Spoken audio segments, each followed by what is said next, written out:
పవన్ అన్న ఏమనుకున్నా సాధించే వ్యక్తి. ప్రతి కేబినెట్ మీటింగ్లో మేము చర్చిస్తాం. తాగునీరు ఒక ప్రయారిటీ అని ఆయన ప్రతి కేబినెట్ మీటింగ్లో చెప్పారు. గత ప్రభుత్వం నాశరికమైన పనులు చేసింది, ప్రాజెక్ట్ని పక్కన పెట్టేసింది. తిరిగి కేంద్ర ప్రభుత్వాన్ని ఒప్పించి నిధులు కేటాయించి ఈరోజు ఆ ప్రాజెక్ట్కి టెండర్ స్థాయికి తీసుకొచ్చారు. నా అన్న పవన్ అన్న త్వరలోనే ఆగిపోయిన పనులని ప్రారంభిస్తాం. ప్రతి గడపకి కుళాయి ద్వారా తాగునీరు కూడా అందించే బాధ్యత కూటమి ప్రభుత్వం తీసుకుంటుందని ఈ సభాముఖంగా తెలుపుకుంటూ ప్రకాశం జిల్లా ప్రజలందరూ ఒకటే కోరుతున్నా. వైకాపా పరిస్థితి చూస్తుంటే జాలేస్తుంది. వాళ్ళు పని చేయరు, పని చేయాలనుకున్న వాళ్ళ చేత పని చేయనీరు. ఈరోజు కొత్తగా చెప్తున్నారు ఈ ప్లాంట్ల ద్వారా ఏదో అయిపోతుందని. వాళ్ళని అడుగుతున్నా, మీరు ఇంట్లో గ్యాస్ సిలిండర్లు వాడరా? కట్టెపొయ్యిలు వాడుతున్నారా? ఆ గ్యాస్ తయారు చేసే ప్లాంట్ ఇది. ఎందుకు మీరు అపోహలు కల్పిస్తారు? రండి, ప్లాంట్ చూడండి, వెళ్ళి మీ నాయకుడు చెప్పండి. అంతేగాని ఈ ప్లాంట్కి అడ్డు పడితే ఎర్ర బుక్లో మీ పేరు ఉంటుందని ఈ సభాముఖంగా వైకాపా నాయకులు నేను హెచ్చరిస్తున్నా. మంచి పని చేసాక వచ్చా, దమ్ము ధైర్యంతో ఈరోజు నిలబడి చెప్పగలుగుతున్నా. 10 నెలల్లోనే ఎవ్వరు ఉంచిన విధంగా ప్రకాశం జిల్లాకి నేను ఈ ప్లాంట్ తీసుకొచ్చా. అంతేగాని తప్పుడు ప్రచారం చేస్తే నేను మిమ్మల్ని వదిలిపెట్టనని ఈ సభాముఖంగా వైకాపా నాయకులకు నేను హెచ్చరిక చేస్తూ, నిజంగానే ఈ సమావేశం చూసిన వేదికమైన ఉన్న పెద్దలు చూసిన ఈరోజు ఈ కార్యక్రమానికి యాంకర్గా నిలబడిన ఉదయభాను మేడం గారిని చూసినా నాకు యువగలం పాదయాత్ర గుర్తొస్తుంది. ఆనాడు బీసీ గర్జన పేరుతో నేను కార్యక్రమం పెడితే ఉదయభాను గారు స్వచ్ఛందంగా వచ్చి ఆ కార్యక్రమానికి యాంకర్గా నిలబడ్డారు. బీసీ సోదరులు జరుగుతున్న అన్యాయం పైన ఆనాడు మేము పెద్ద ఎత్తున ఆనాటి ప్రభుత్వాన్ని నిలదీశాం. నిలదీసినందుకు మేడం గారిని కూడా వైకాపా నాయకులు ట్రోల్ చేశారు. అంతేకాదు వేదికమైన పెద్దలందరి పైన దొంగ కేసులు పెట్టారు. నా పైన కూడా 23 కేసులు పెట్టారు. ఆనాడే చెప్పా, ఆ సైకో పాలనకి ఈ తెలుగుదేశం పార్టీ తగ్గేదే లేదని. వాస్తవంగా ఈరోజు ప్రజలకి స్వాతంత్రం వచ్చింది. 94% సీటుల్లో ఎన్డీఏ ప్రభుత్వాన్ని మీరు గెలిపించారు. మా పైన బాధ్యత పెరిగింది.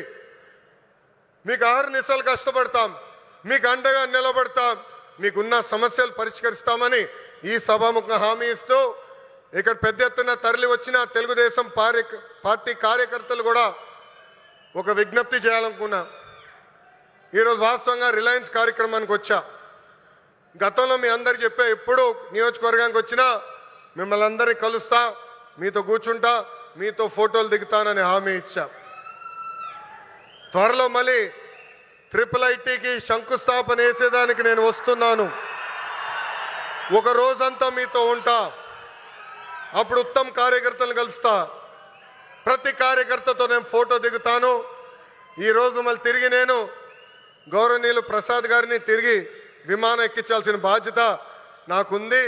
అందుకే ఈ కార్యక్రమం వెంటనే నేను వెళ్లాల్సి వస్తుందని ఈ సభాముఖ కార్యకర్తలందరూ తెలుపుకుంటూ, నాకు ఇంత అద్భుతమైన అవకాశం ఇచ్చిన ప్రకాశం జిల్లా ప్రజలందరికీ పేరు పేరున హృదయపూర్వక ధన్యవాదాలు తెలుపుకుంటూ మీ అందరి దగ్గర నుంచి సెలవు తీసుకుంటున్నాం. మరోవైపు వైద్యం చూస్తామని అంటే ఆరోగ్యశ్రీ బిల్లుల పరిస్థితి చూస్తే నెట్వర్క్ హాస్పిటల్స్కు ఈ 11 నెలల కాలంలో మామూలుగా ఆరోగ్యశ్రీకి నెలకు 300 కోట్లు ఖర్చు అవుతుంది. 11 నెలలకు ఈ పెద్ద మనిషి ఈ నెట్వర్క్ హాస్పిటల్స్కి పెట్టిన బకాయిలు ఎంతో తెలుసా? 3,500 కోట్లు. 3,500 కోట్లు నెట్వర్క్ హాస్పిటల్స్కు బకాయిలు పెట్టినాడు. అంటే ఆ 300 కోట్లు నెల ఇవ్వాల్సింది 11 నెలల్లో ₹1 ఇలా. చివరికి నెట్వర్క్ హాస్పిటల్ ఆరోగ్యశ్రీ పేషెంట్లకు వైద్యం చేయడానికి సుముఖంగా లేని పరిస్థితి ఈరోజు రాష్ట్రంలో కనిపిస్తూ ఉంది. 104, 108 అంబులెన్సుల గురించి నేను చెప్పాల్సిన పనుల, గవర్నమెంట్ హాస్పిటల్ గురించి అంతకన్నా చెప్పాల్సిన పనుల. ఇక వ్యవసాయం గురించి మీ అందరికీ తెలిసింది, ఒక్క పంటకు గిట్టుబాటు ధర లేదు. రైతు అనేవాడు దళారీలకు ఈరోజు పూర్తిగా అమ్ముడుపోయిన పరిస్థితిలో ఈరోజు రైతన్న వ్యవసాయం చేయాల్సిన పరిస్థితి. పెట్టుబడి సహాయం కింద అప్పుడేమన్నాడు, జగన్ 13,500 ఇస్తా ఉన్నాడు, అది కూడా పిఎం కిసాన్తో కలిపి మేము వచ్చినామనంటే పిఎం కిసాన్ కాక 20,000 ఇస్తామని చెప్పి నమ్మబలికినాడు. ఈయన వచ్చాడు, కనీసం ఆ జగన్ అన్న ఉన్నప్పుడు ఆ 13,500 అన్న వచ్చేది. ఇప్పుడు అది బాయ, ఆ ఇస్తానన్న ఈ 20,000 ఇది బాయ. మరోవైపున రైతులకు ఆర్బీకేలన్నీ నిర్వీర్యం, ఉచిత పంటల బీమా పూర్తిగా ఎత్తేసాడు. సీజన్ ముగిసేలోగానే ఇన్పుట్ సబ్సిడీ వచ్చేదాన్ని కూడా ఊడబెరికేశాడు.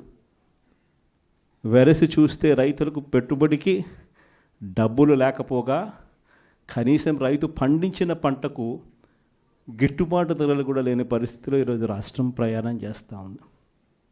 మరోవైపున చూస్తే వాలంటీర్ వ్యవస్థ లేదు, ట్రాన్స్పరెన్సీ లేదు, పారదర్శకత లేదు, స్కీములు లేవు. ఉన్నదల్లా ఏమిటి అనంటే రెడ్ బుక్ రాజ్యాంగం నడుస్తూ ఉంది, విచ్చల విడిగా కరప్షన్ జరుగుతూ ఉంది.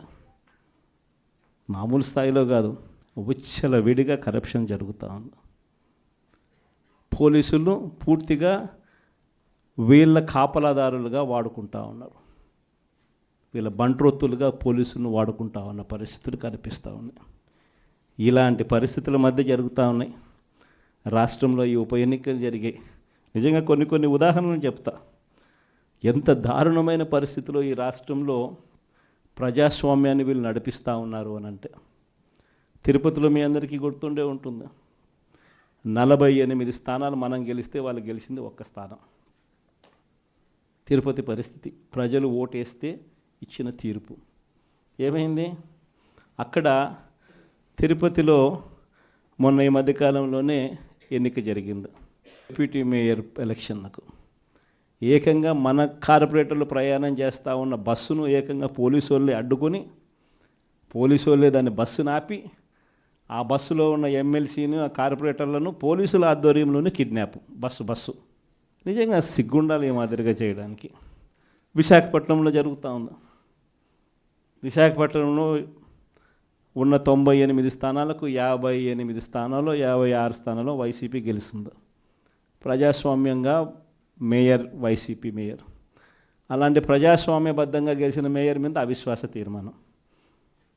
మన కార్పొరేటర్లందరినీ మనం క్యాంపులోకి తీసుకొని పోయి మనోళ్ళు పాపం జాగ్రత్తగా పెట్టుకునే ప్రయత్నం మనోళ్ళు చేశారు. క్యాంపులు లేకపోతే ఇళ్ళకు పోలీసులు వస్తున్నారు, వచ్చి భార్యలతో మీ మొగుళ్ళు ఏడుండారో మీరు చెప్పకపోతే మిమ్మల్ని స్టేషన్లోకి తీసుకొని పోతామని చెప్పి పోలీసులు